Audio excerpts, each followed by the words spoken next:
Another area that the Age Lab is working in is health and well-being.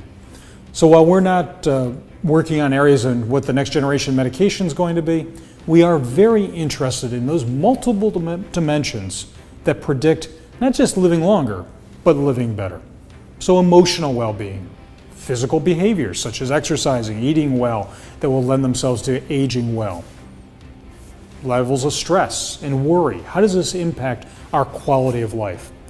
And what we're finding is the choices that we make about where we live, the transportation we have accessible to us, but probably one of the most important things we've learned is the social network and the intensity and density of relationships that we have around us really predicts quality aging and quality living almost more than anything else you can imagine. So an area we've been looking at is, for instance, how is well-being affected by where you live? Most people age in place. And that is, frankly, by the time you're 50, your marriage, your mortgage, and your memories are in one place. The likelihood of you moving is very small.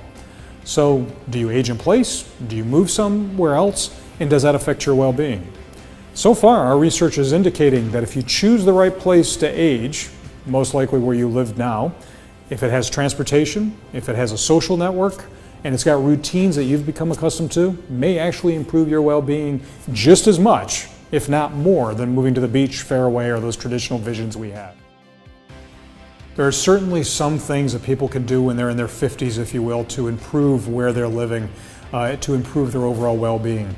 So something we take for granted, our house. You know, the majority of people that do home modification, redecoration are in their 40s, 50s, and early 60s. So when you go to change that color in the kitchen because you're tired of that color, start rethinking how you can lower the cabinets or raise the counters to make it possible for you to sit and chop vegetables. Remodeling the bathroom, make the door wider so, God forbid, you need to use a wheelchair or walker, you can get in and out.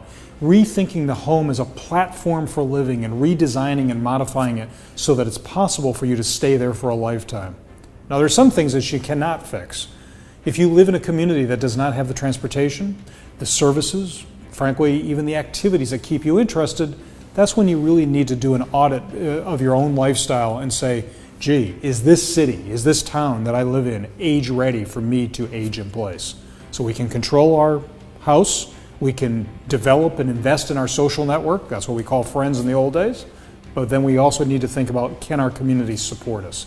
And if all those three things are in sync, and you've got the social support to stay there, that's a place not just to age, it's a place to age well.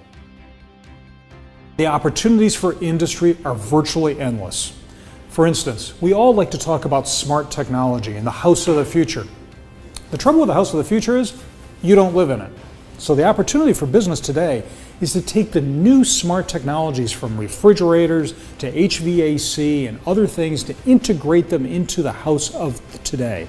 So really the idea of having new technologies brought into the home that may help you with your convenience in your 40s and 50s and 60s, but are now in place to monitor your health and well-being, such as your medication and eating and exercise and the like, when you're 70s, 80s, and 90s.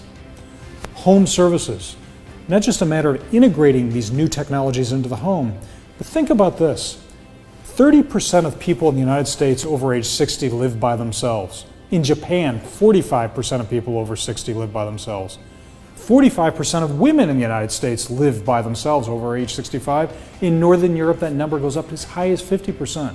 The future business there, home services. How do you modify? How do you maintain? How do you care for a home to stay independent long enough to age in place and to age well? And then frankly, the other part of it is bringing services to the home.